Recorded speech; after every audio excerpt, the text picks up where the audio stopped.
Bonjour. Bonjour. Bon, ben c'est parti. Quatrième épisode, du coup.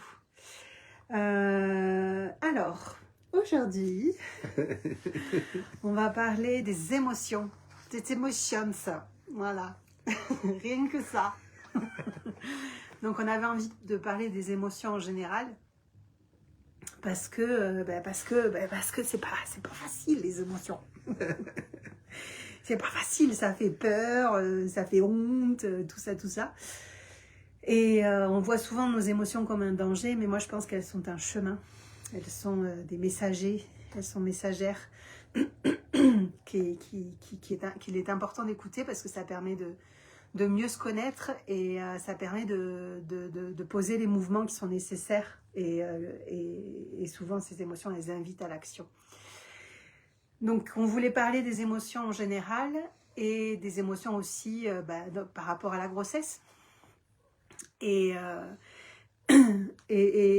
pour moi, c'est important aussi de partager entre chaque épisode une dynamique qui est en lien avec la thématique pour que pour ceux pour qui ça résonne puissent approfondir la thématique en allant explorer grâce à cette dynamique. Donc, la dynamique qui accompagnera ce podcast sera autour des émotions. Voilà, donc vous trouverez le lien pour aller découvrir la dynamique en question en commentaire ou dans la description de cette vidéo.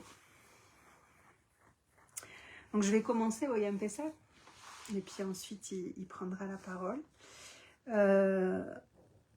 Ouais, moi j'ai mis du temps à reconnaître, à accepter mes émotions.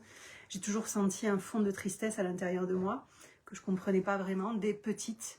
Je me souviens à l'école de pleurer tous les jours. Et bon, après, quand j'ai commencé à être rejetée, critiquée, humiliée, tout ça, dans la cour d'école, à l'école, en classe et tout, bon, là, je comprenais pourquoi j'étais triste et pourquoi j'allais pas bien. Et puis la colère, c'est quelque chose que j'ai mis vraiment des années, même à identifier en moi. J'ai dû rentrer peut-être dans des grosses colères avec ma mère, avec peut-être mon premier copain de l'époque, à 17-18 ans. Mais c'était pas forcément une émotion que je contactais facilement. Et je pense que dans cette société, on n'ose pas vraiment connecter ses émotions parce que si on pleure, on se sent gamin, on se sent enfant, on n'est pas vraiment adulte, on a honte. Si on est en colère, on a peur de cette colère parce qu'on ne sait pas où est-ce qu'elle va nous emmener, est-ce qu'elle va détruire, est-ce qu'elle va brûler, si elle va nous faire mal, si elle va faire mal à quelqu'un. Donc on est vraiment dans une comme un interdit en fait de ressentir, et pour moi en fait on se coupe de notre propre humanité en fait, et on se coupe de notre essence, de notre identité véritable, parce que l'émotion elle vient quand il y a quelque chose qui va pas. Donc elle vient te dire tiens, il y a une attention à porter plus spécifiquement à cet endroit parce que là il y a quelque chose qui est pas fluide. Et c'est vraiment important, je trouve, de se poser la question, qu'est-ce que cette émotion que je suis en train de ressentir en ce moment, elle m'indique, de quoi elle parle, qu'est-ce qu'elle vient me donner comme message. Et quand on étudie un petit peu les émotions, on se rend compte que la tristesse, elle vient nous inviter peut-être à faire un deuil, à laisser aller quelque chose, à transformer quelque chose. Que la peur, elle nous prévient d'un danger, ou elle nous invite à mieux nous préparer. Que la colère, elle nous dit là, il y a des besoins, des valeurs, des limites qui ne sont pas respectées. Donc, elle nous invite à nous positionner ou à nous mettre en mouvement, à bouger, à pas rester là, à faire en sorte que ça ne reste pas comme ça. Parce que c'est en train de toucher notre propre intégrité. Et du coup, de pouvoir voir les émotions depuis cet angle de vue-là, ça permet de les apprivoiser quelque part et de leur donner une place à l'intérieur de nous. Comme un enfant en fait qui est chez lui, comme un enfant qui est chez lui aussi et qui a droit d'exister, qui a droit de taper du poing sur la table et du pied par terre, et que moi je vais l'écouter, et plus il va taper fort, plus il va crier fort, Donc comment est-ce que je peux donner à cet enfant sa place sans qu'il déborde? Comment est-ce que je peux le contenir? Et les formations que j'ai faites, elles m'ont permis de m'accompagner aussi à ce niveau-là et de développer, de connecter à des ressources pour pouvoir m'accompagner à ce niveau-là. Et c'est vrai que du coup, quand je suis rentrée en dépression, j'ai pas eu d'autre choix que de donner vraiment leur pleine place à toutes les émotions, à tout ce monde émotionnel, à toute cette intensité qu'il y avait en moi. Et d'apprendre à créer de l'alliance avec tout ça, d'apprendre à créer de l'alliance avec moi-même et d'arrêter de me juger et de me dire mais t'as le droit d'être aimé aussi et t'as le droit de t'aimer aussi, même si t'es pas parfaite, même si t'as toute cette intensité en toi. Et elle est là pour quelque chose, donc petit à petit elle va s'apaiser avec le temps si tu lui ouvres les bras et si tu apprends à l'aimer. Et à voir le positif dans tout ça aussi, comment ce feu, il peut être moteur en fait. C'est si vraiment je lui donne sa place et que j'en fais quelque chose, il peut me permettre de créer et d'avancer, de bouger, de poser ce qui est juste pour moi, etc. Et cette dépression, elle m'a vraiment permis de créer de l'alliance avec moi. Et puis quand j'ai rencontré José, au début, voilà, je me disais, moi j'avais pas envie de lui mentir et de lui faire croire que j'étais quelqu'un d'autre. De toute façon, je sais pas faire semblant. De toute façon, quand ça va pas, ça se voit. Si je suis en colère, ça se sent. Si je suis triste, ça se voit. Donc et de pouvoir apprendre à le laisser m'aimer aussi dans mes limites, dans mes failles, dans mes imperfections. Et pour ça, il m'a aidé aussi à guérir une grande blessure par rapport à tout ça. Et ça a été vraiment beau, quoi, et bon. Et c'est aussi pour ça que j'ai envie de partager. Si toi, qui es en train d'écouter cette vidéo en ce moment, tu te dis, mais je suis trop ceci ou je suis pas assez cela. Il y a un moment donné où tu peux rencontrer quelqu'un qui va être complémentaire par rapport à toi et qui va pouvoir t'aimer comme tu es. Ça ne veut pas dire que du coup c'est bon, je vais lui envoyer toutes mes émotions à la figure et puis il se débrouillera bien avec ça et puis de toute façon je suis comme ça et puis c'est pas autrement.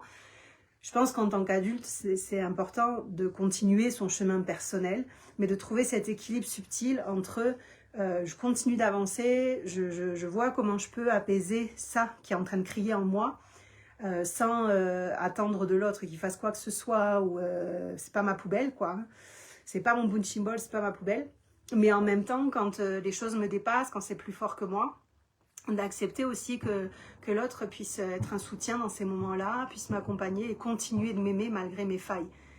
Et ce que j'aime beaucoup dans notre relation, c'est que c'est quelqu'un qui va pas mettre de l'huile sur le feu. S'il voit que je suis déjà top feu, bon, il va s'éclipser. Il va me faire un petit massage de pied dans les meilleurs des cas. Ça c'est l'arme secrète qui résout tous les problèmes.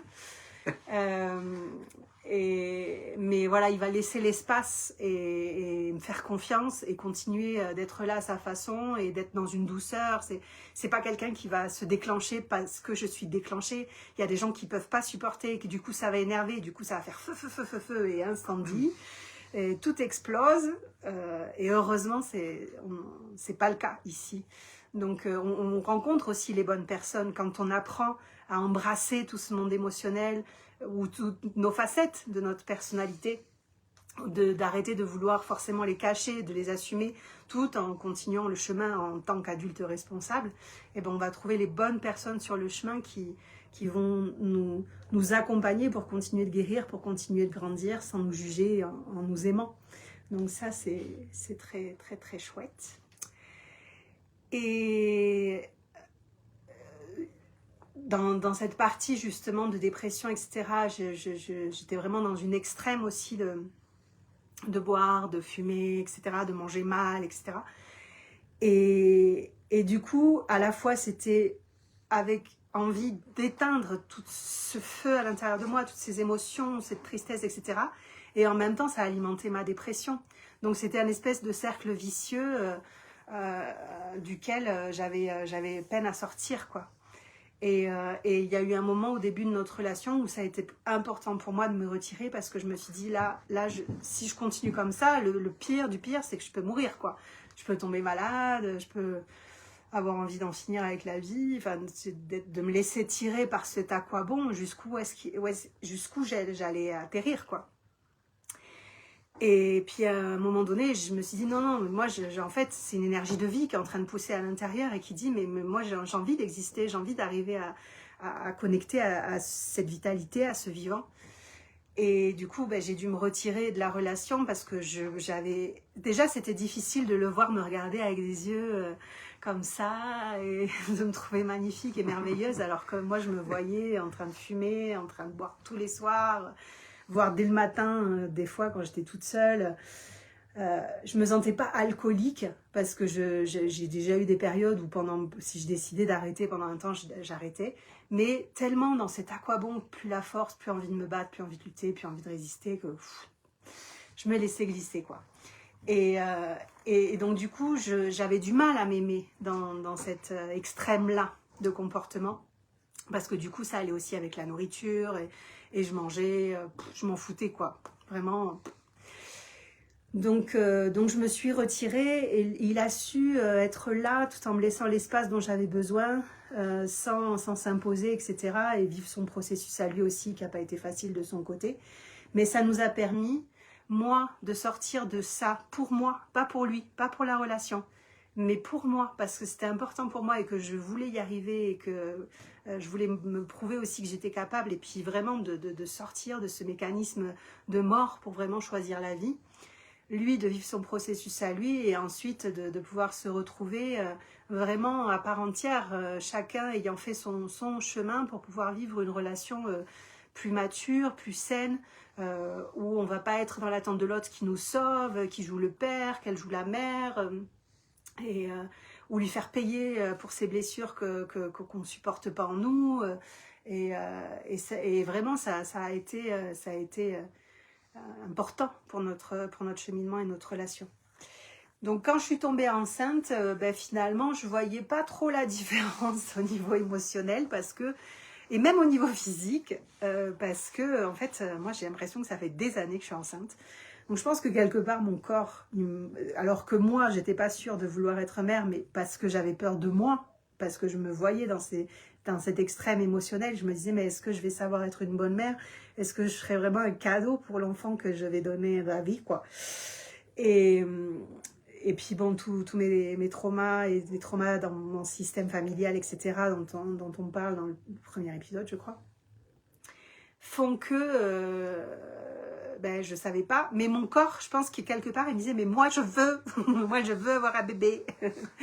Et t'inquiète, enfin tu vas gérer, quoi. Ça va le faire. Mais du coup, je me sentais enceinte. Et dans ces moments où je fumais, je buvais, etc., et du coup que je mangeais n'importe quoi et beaucoup, c'était comme si j'avais besoin de remplir tellement mon corps qu'il n'y avait plus de place pour autre chose. Et j'avais vraiment l'impression d'être de ce corps de femme enceinte. Et émotionnellement, l'intensité, etc. Après, il y a quand même des moments où je sens, depuis que je suis enceinte, la différence de moments de grosses larmes, etc., où tu dis, bon, là, je pense que les hormones, elles doivent jouer un petit peu, et puis d'autres choses. Parce que pour moi, la grossesse te fait passer par une espèce de réactualisation profonde, de grand nettoyage de printemps, de la même façon que l'animal il va nettoyer son territoire, etc., pour accueillir ses enfants. Il y a une espèce de truc qui a envie que ce soit propre aussi dans la maison, mais il y a aussi un élan de j'ai envie que ce soit propre à l'intérieur aussi. Donc ça a fait remonter des vieilles mémoires, des choses qui sont en lien avec des peurs enfouies ou des choses qu'ont vécues tes ancêtres, la peur de ne pas être une bonne mère, la peur d'être abandonnée, la peur de perdre son enfant, etc. Et chacun va venir vivre les processus en fonction de sa propre histoire. Donc ça fait remonter et bouger plein de choses, c'est vraiment tout un processus, la grossesse. Mais en même temps, je sentais que c'était un état quelque part que je connaissais déjà un petit peu. Voilà. Je crois qu'il y avait d'autres choses, mais bon, c'est déjà pas mal. On va donner la parole à monsieur.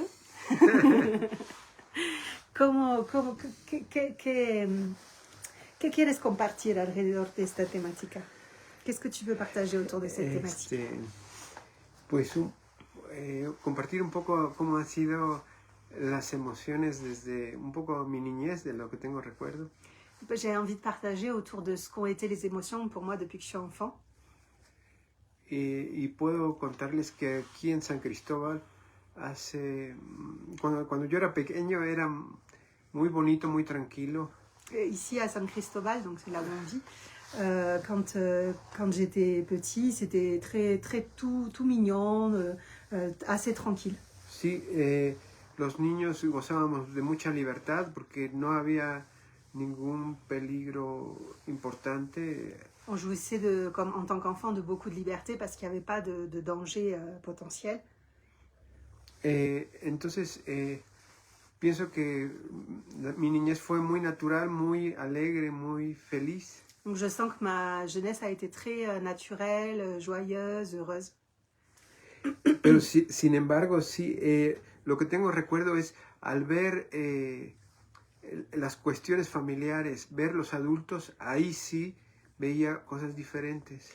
Mais par contre, je sentais qu'il y avait des thématiques familiales ou en voyant les adultes, que là, il y avait des choses qui étaient différentes. Entonces, siempre me dijeron que ser bien portado era estar callado, estar quieto. Donc, ils me disaient tout le temps que bien se porter, c'était être silencieux, être calme. Aquí se enseñaba que no puedes contestarles a los adultos, no puedes cuestionarlos, es como que todo el adulto tiene la razón. Et pour nous, c'était, enfin voilà, on répond pas à un adulte, on le questionne pas et les adultes ont raison. En mi generación era así también. Dans ma génération, c'était aussi comme ça. Entonces, en ese sentido, había muchas cosas que no entendía porque veía muchas contradicciones. Donc, il y a des choses que je comprenais pas parce que je voyais beaucoup de contradictions. Y decía, ¿cómo no puedo yo contestar o decir si estoy viendo que no funciona? Comment, du coup, est-ce que je peux répondre? Qu'est-ce que je peux dire si je vois que ça fonctionne pas? Entonces, tuve un poco esa frustración de ver que había cosas que solo podía observar a pesar de que no entendía, no sabía por qué eran así las cosas. Du coup, je ressentais de la frustration de ne pas pouvoir comprendre pourquoi les choses étaient comme ça. Entonces, me tocó convivir con personas, primos sobre todo, y gente en mi familia, mayores y menores. Je vivais avec des personnes, notamment de ma famille, soit plus vieilles, soit plus jeunes. Entonces, a la hora de yo convivir con mis primos más pequeños, siempre me cuestionaba que yo quería hacerlo diferente de acuerdo a lo que yo creía y no a lo que me imponían los adultos. Et du coup, quand je me relationnais avec mes cousins plus jeunes, j'avais envie de le faire comme je le sentais et pas comme les adultes me l'imposaient. Entonces, eso siempre me ha dado un margen de autonomía y creo que por eso me ha gustado continuar con eso, dando clases a jóvenes y niños, porque me ha dado la libertad de ser autónomo y compartir el mundo como yo lo veo. Et du coup, ça m'a donné une certaine marge de liberté et je crois que c'est pour ça que j'ai pris plaisir à donner des cours à des enfants parce que ça me permettait de pouvoir transmettre le monde comme moi je le voyais. Entonces, en ese sentido, sí, mi mundo emocional fue difícil, al igual que la niñez de muchos en la escuela, porque sí, siempre fui señalado por pensar diferente que los de mi edad. Mon monde émotionnel, quand même, à l'école, c'était pas si simple parce que j'étais souvent montrée du doigt pour être différente des autres. Pero la manera que yo encontré para balancear o encontrar un equilibrio fue el arte. Me gustaba mucho declamar, hacer teatro y luego posteriormente música. Et ce qui m'a aidé à équilibrer tout ça, ça a été l'art en général. J'aimais déclamer, faire du théâtre et puis ensuite la musique. Porque era una manera en que los adultos te aprecian porque haces algo artístico y eso artístico te da cierto permiso para decir cosas que no podrías decir. Parce que c'était une manière, comme c'était de l'art, les adultes appréciaient. Et ça te permettait aussi de dire des choses que dans un autre contexte, il n'aurait pas forcément été possible de dire. Y ser un poquito crítico y a veces decir cosas que son para los adultos incorrectas, pero tú las sientes así y puedes disfrazarlas un poco como una obra de arte. Et du coup, tu peux être un peu critique, tu peux dire des choses que normalement on ne dit pas trop, mais les déguiser dans une œuvre d'art. Comme une œuvre d'art. Entonces, sí, sufrí bastante en mi adolescencia el no entender el mundo. Entonces lo que intentaba es buscar respuestas. Et je souffrais de pas forcément comprendre le monde et ce que je cherchais, c'était des réponses. Y me dediqué mucho a leer, sobre todo historia. J'ai beaucoup lu, surtout l'histoire. Y me di cuenta que había muchas historias, historia oficial, historia extraoficial y muchísimo. Du coup, je me suis rendu compte qu'il y avait beaucoup d'histoires officielles et officieuses. Me sumergí en muchas versiones de la historia, porque de acuerdo a cada cultura tienen su historia. Et je me suis submergée dans beaucoup d'histoires, parce que chaque culture a son histoire. Y en algún momento llegué a ser un poco radical en muchas cosas que son versiones oficiales o extraoficiales. Je suis devenue assez radicale autour de beaucoup de choses qui sont... Comment? Entre versiones diferentes de la historia. Pero una vez más el arte vino otra vez en mi ayuda porque me di cuenta que la historia no me hacía feliz y el arte y la música, eso sí me hacía muy feliz. Mais du coup, je me rendais compte que l'histoire ne me rendait pas forcément heureux, alors que l'art et la musique, si. De hecho, mi familia quería que yo estudiara algo como ciencias o como ser abogado o médico o en su defecto ser sacerdote. Ma famille voulait que je sois scientifique ou que j'étudie pour devenir avocat, médecin ou par dépit ou dans le pire des cas, prêtre. Porque eso consideraban como respetable o provechoso. ¿Como reconocido? Provechoso, sí, como estatus, como... Valido, como que tiene valor, ¿no? Sí, económicamente, moralmente. Parce que ça, c'était reconnu comme quelque chose qui a de la valeur, qui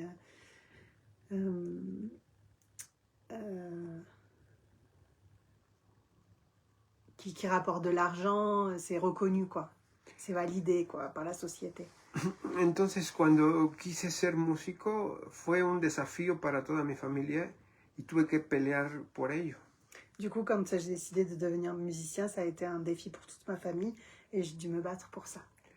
Incluso llegar al extremo de decirles que si no, yo me veía por mí mismo y no importaba.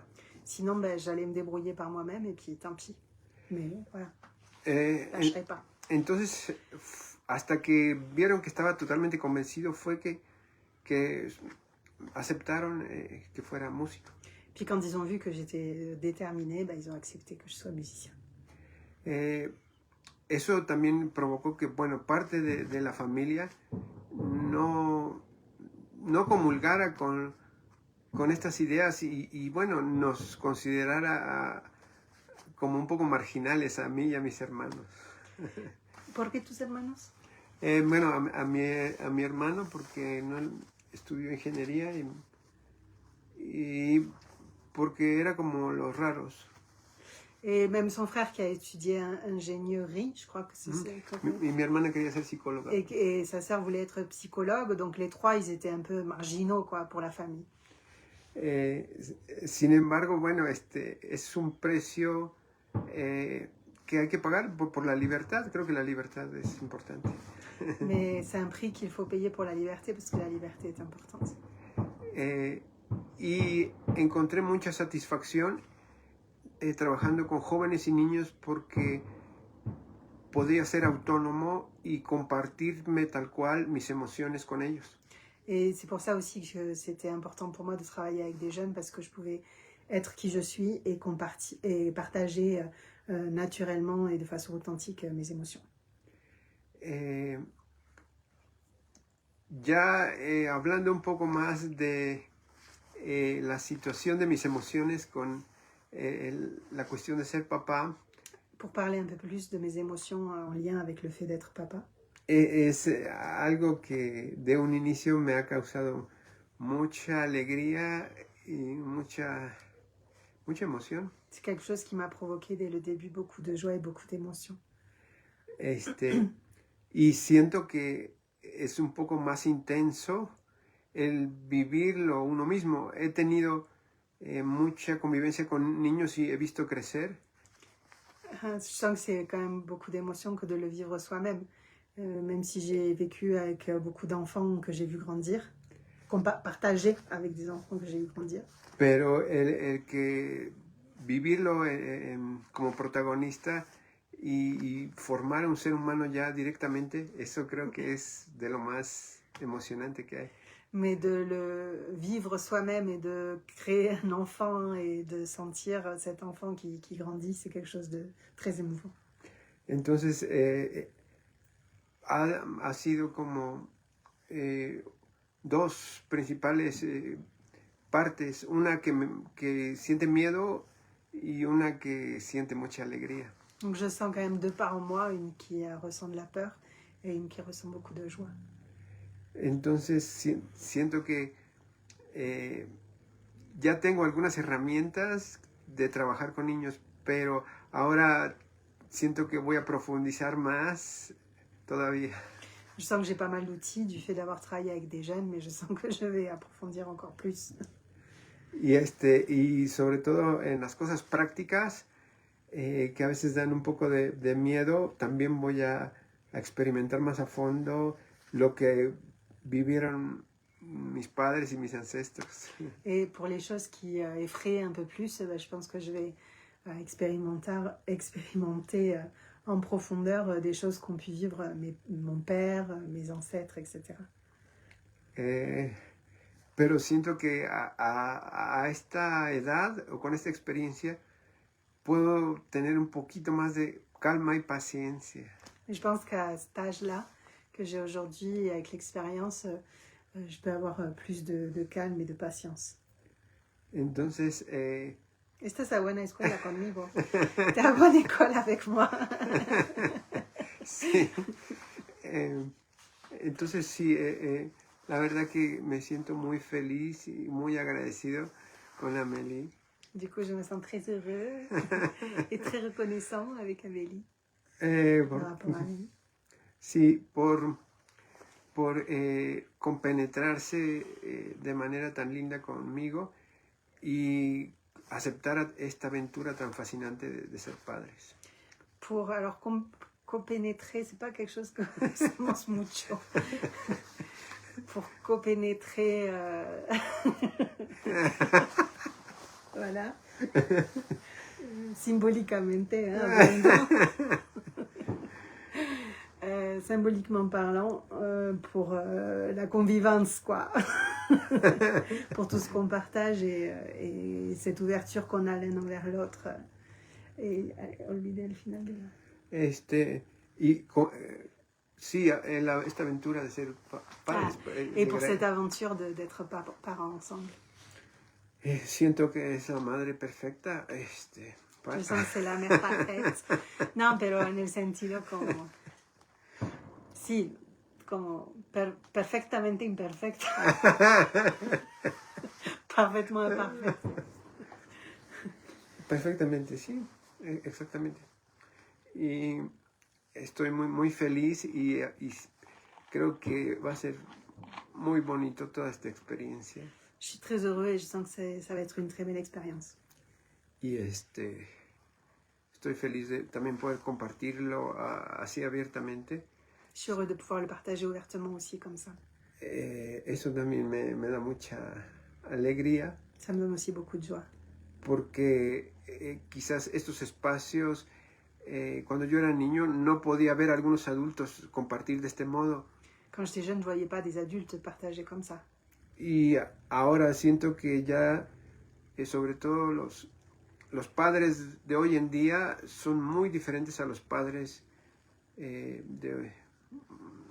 nos tocaron. Nosotros eran épocas un poquito diferentes. Je sens que les époques sont différentes et que les pères d'aujourd'hui sont différents des pères d'hier. Y siento que ahora hay una diversidad increíble de ideas, creencias, experiencias. Et je sens qu'il y a une diversité d'expériences, de quoi? Experiencias, vivencias, creencias. De ce qui se vit et de croyances. Y información que puede estar accesible a quien quiera ver que hay diferentes maneras de abordar la paternidad. Et c'est bien de pouvoir partager des informations comme ça et puis de voir qu'il y a différentes façons d'aborder la paternité. Entonces creo que sí vamos por buen camino y muy contento y muy agradecido de que estén acá con nosotros. Du coup, je sens qu'on va dans la bonne direction et je suis très heureux de pouvoir partager tout ça avec vous. Eso. Gracias. Y cuando decías que hay una parte que se siente alegre y una parte que tiene miedo, ¿puedes compartir un poco más sobre esta parte que tiene miedo? Quand tu disais, ce que je disais, quand tu disais qu'il y avait une part en toi qui était heureuse et puis l'autre qui avait un peu peur, est-ce que tu peux partager un petit peu plus autour de ces peurs? Es un poco el modelo aprendido, las creencias aprendidas respecto de la paternidad. Ça a à voir un petit peu avec les modèles appris de ce qu'est la paternité et les croyances. Por la cuestión de la responsabilidad y lo socialmente correcto de ser un papá. Pour les responsabilités, est-ce que ce qui est socialement correct quand on est papa? Entonces, inconscientemente hay ciertas cosas que a veces puedo sentir dentro, ¿no? De recuerdos. Inconsciemment, il y a des choses que je peux sentir à l'intérieur comme des souvenirs. Entonces, sí, intento balancearlo con esa otra parte de confianza y de fe. Et du coup, je l'équilibre avec cette autre partie qui a confiance et qui a la foi. Ajá, entonces, sí, pienso que es de algún modo natural mientras no se incline de ese lado la balanza. J'ai pas compris. O sea que de algún modo lo uso para equilibrar de manera orgánica. Et du coup, je l'équilibre de façon naturelle pour pas que ça tombe dans la peur, para que no Sí. caiga demasiado en el miedo. Sí, pero sí, tampoco ser así que me vale gorro todo. Si, et de pas être non plus dans je m'en fous de tout. Si, mais parece sabio al final y consciente, ¿no? Porque es normal tener miedo. Ça me paraît sage et conscient parce que c'est normal d'avoir peur. Et creo que tú como yo no nos ilusionamos sobre un mundo de rosa y que todo va a ser maravilloso y que todo va a ser sencillo. Je pense qu'on s'illusionne pas en se disant que tout va être simple, tout va être beau, tout va être merveilleux, la vie en rose et que puis les petits oiseaux. On a conscience du défi que ça représente, donc c'est normal et sain d'avoir peur, es normal y sano de tener miedo. Gracias. Sí. Moi, il y a trois petites choses que j'avais envie de partager autour de justement ces émotions que j'ai ressenties plus dans la grossesse, où j'ai senti que c'était vraiment là, vraiment des émotions de grossesse, on va dire. La première, ça a été justement au moment de lâcher ma maison, parce que du coup ici, maintenant on est tous les deux chez José, ici c'est sa maison, c'est aussi chez moi du coup maintenant. Et j'étais beaucoup ici, quasiment tout le temps, mais j'avais mon espace à moi, c'était quelque chose qui était rassurant pour moi, parce que je me sens vite oppressée, j'ai besoin d'avoir des temps de silence, des temps de solitude, etc. Et ça me rassurait d'avoir cet espace-là. Et puis en même temps, c'était un endroit où je pouvais recevoir mes patients, mes clients. Et puis j'adorais cette petite maison. Mais bon, voilà, je n'avais pas suffisamment d'argent pour me permettre de garder cette maison. Et puis, comme je ne savais pas trop comment ça allait se passer, la grossesse, après, etc. Si je ne travaillais pas, je n'ai pas de sous, forcément. Donc voilà, c'était logique de lâcher la maison. Donc déjà, je sentais que ça me procurait beaucoup d'émotions. Ce deuil de cette petite maison que j'aimais beaucoup. De ce défi que je m'étais lancé, de pouvoir avoir cet espace à moi, de pouvoir gagner, entre guillemets, suffisamment bien ma vie pour pouvoir m'offrir cet espace-là, et de ne pas avoir réussi ça. Donc ce sentiment un peu de tristesse, voilà, maintenant que j'ai fait ces formations, que je me sens compétente, que j'aime ce que je fais, que je me sens à ma place, pourquoi? Why? Et puis, à ce moment-là, donc on a 3 pièces dans cette maison. Et donc, il y a notre chambre et puis 2 pièces où il y avait des instruments de musique, sa bibliothèque, etc., des affaires à lui.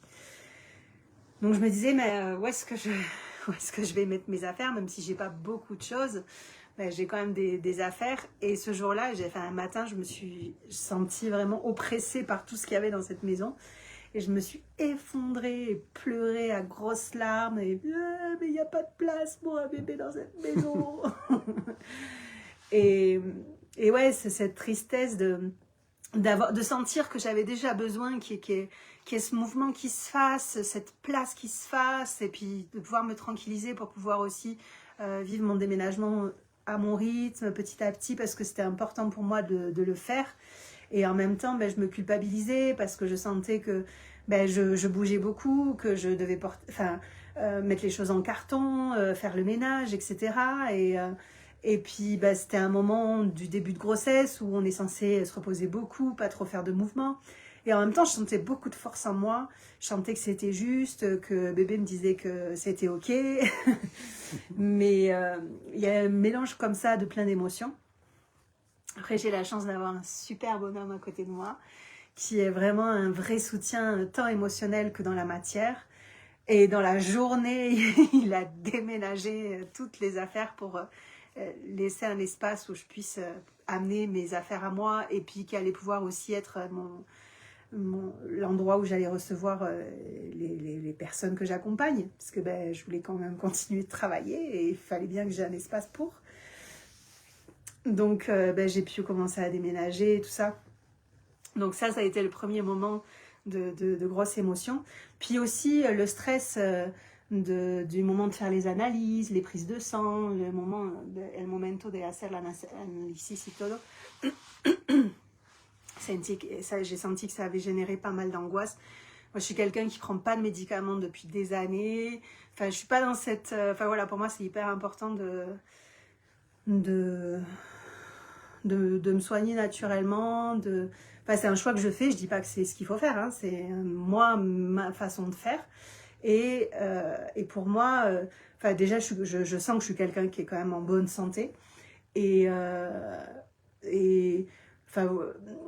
je ressens pas le besoin de faire beaucoup de contrôles, etc. Mais là, c'était important parce que c'était pas que moi, c'était mon bébé, c'est-à-dire que voilà, c'était ma responsabilité aussi en tant que mère de me dire, bon, on ne sait jamais, on va quand même faire des analyses pour être sûr qu'il n'y ait pas quelque chose là qui soit en chemin et qui puisse perturber la grossesse ou être nocive ou dangereuse pour bébé, même si j'avais confiance que ça allait. Mais quand même, de par justement cette période no limite qui a duré quand même beaucoup d'années dans ma vie, même s'il y a toujours eu des moments où j'ai arrêté de boire, de fumer, je mangeais mieux. Il y a quand même eu beaucoup... Enfin, je suis quand même quelqu'un qui a su profiter de la vie, on va dire, qui sait profiter de la vie, à ce niveau-là. Après, bon, on peut discuter les termes, mais voilà, pour faire simple. Donc, je me disais, bon, le cholestérol, le sucre, tout ça, quand même, j'avais un peu peur. Et puis, en fait, bon, super analyse, tout va bien. Donc ça a été des moments un peu de stress. L'argent, le rapport à l'argent, de se dire, ben voilà, j'ai pas beaucoup d'argent pour. Est-ce que je vais avoir suffisamment pour acheter ce qu'il faut pendant la grossesse, ce qu'il faut pour l'accouchement, et puis après. Donc ce stress aussi. Donc c'est un mélange de vraiment de cocktail d'émotions. Il y a des moments vraiment d'angoisse, de tristesse, de frustration, de colère. Et tout à l'heure, il disait comment l'art et la musique l'aident à équilibrer ses émotions, comment ça l'a aidé à trouver son harmonie par rapport à ça. Moi, ce qui m'aide beaucoup, c'est tout ce que j'ai appris au travers de mes formations, de comment je peux m'accompagner avec les outils que j'ai appris. Et j'utilise notamment beaucoup les actes symboliques de libération, les rituels, etc. Et on en parlera davantage dans la partie Enchanter la grossesse. Donc voilà, je fais mes petites potions pour arriver à apaiser tout ça. Mais oui, ça demande de composer avec tous ces chamboulements, tout ce monde émotionnel. Et l'autre partie qui est très émouvante pour moi, qui est encore très émouvante pour moi, même si je travaille autour de ça pour reconscientiser que la blessure est encore là, pour accompagner, ben c'est le rapport à mon corps, du fait d'être en surpoids, cette sensation de perdre et de faire perdre aussi à José ces premiers moments où on voit le ventre qui commence à s'arrondir parce qu'il y a une petite couche de protection bien là et que du coup on ne sait pas trop pour l'instant encore qu'est-ce qui est le ventre de grossesse, qu'est-ce qui est mon ventre à moi, qu'est-ce qui est entre les deux, parce que aussi le fait d'être enceinte ça provoque des changements hormonaux et du coup physiques. Donc tout ça et ça me fait replonger, tu vois, dans les humiliations du collège, les rejets de mon corps, etc.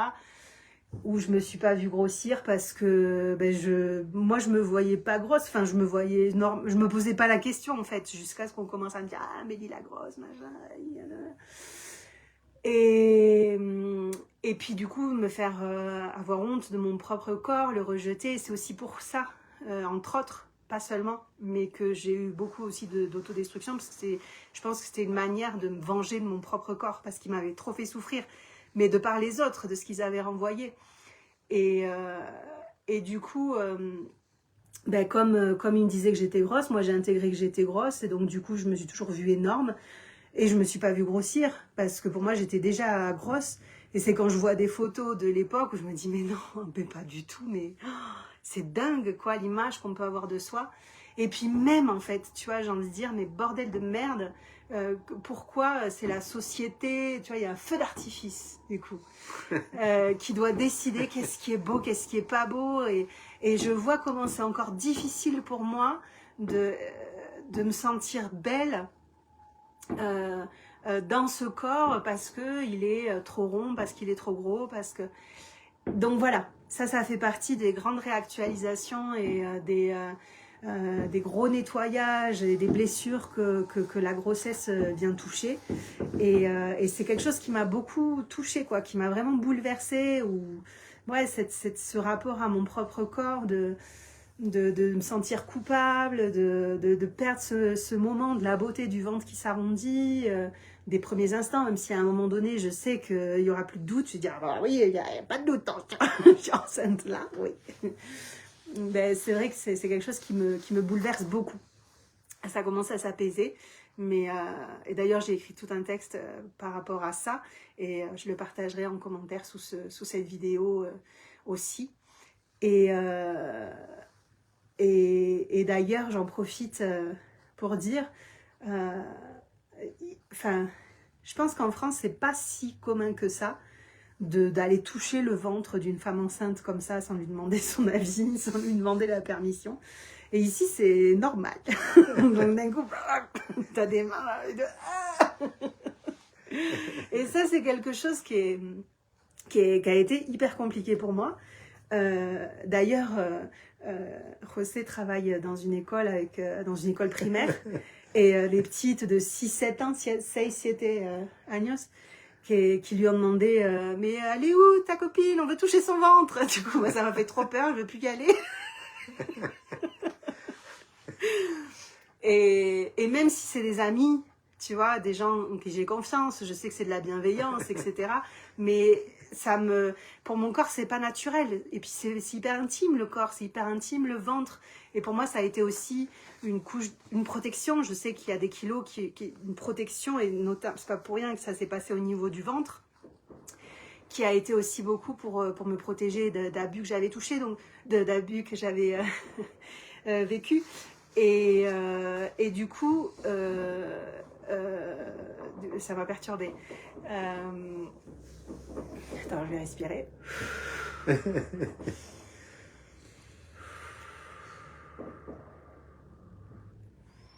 Ça, c'est un très bon outil, la respiration aussi, pour accompagner les émotions.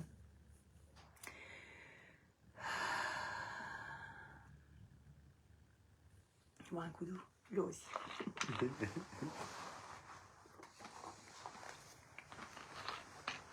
Donc il y a, pour moi le ventre c'est vraiment quelque chose d'une protection et de s'approcher comme ça, mon corps se tend parce qu'il y a quelque chose qui dit attention danger quoi. Et puis comme en plus, je sais pas trop si le ventre qui est très beau, c'est très beau, hein, en étant enceinte en plus c'est très beau, mais comme je sais pas trop si c'est mon ventre à moi ou le ventre de grossesse, bon c'est un peu bizarre que les gens touchent, enfin, c'est compliqué quoi, c'est vraiment quelque chose qui me touche beaucoup. Et d'ailleurs s'il y a des femmes qui ont vécu des choses similaires pendant leur grossesse, n'hésitez pas à m'écrire parce que je serais ravie de pouvoir vous lire et d'écouter vos témoignages par rapport à ça.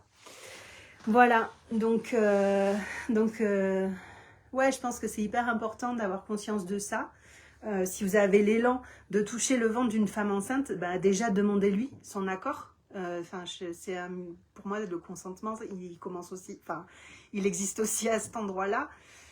C'est hyper intime le corps, quoi. Et il y a des femmes que ça va mettre en danger, qui vont se sentir hyper mal à l'aise avec ça. Et puis on n'a pas forcément envie d'être touché, quoi.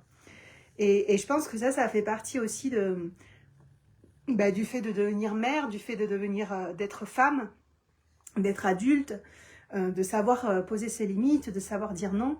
Et c'est pas forcément évident, mais du coup, pour moi, c'est aussi un apprentissage qui peut se faire grâce à ça. Dans ces moments-là, on vit pas les choses par hasard et tout est une occasion de grandir, de conscientiser, etc. Donc, je vois le cadeau partout là où il est, mais c'est vrai que voilà, j'ai envie de sensibiliser par rapport à ça. Et ayez conscience aussi qu'il y a des femmes qui ne seront pas en capacité de dire non.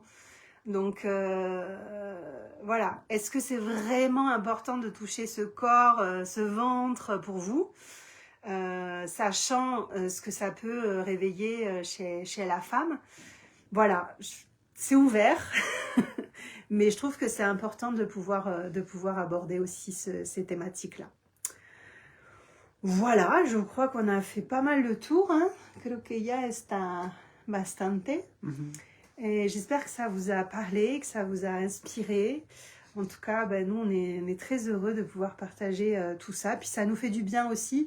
Et creo que también ayuda a que caiga el 20 que tenemos un bébé. Parce que ça aide aussi à prendre conscience qu'on va avoir un bébé. Parce que c'est pas si facile que ça, quoi, de réaliser, quoi. Non, c'est facile, hein, de darse cuenta. Moi, je sens vraiment comme une division à l'intérieur de moi. D'une part, à la fois qui sait, et qui a la confiance, et qui a la foi, et que tout va bien.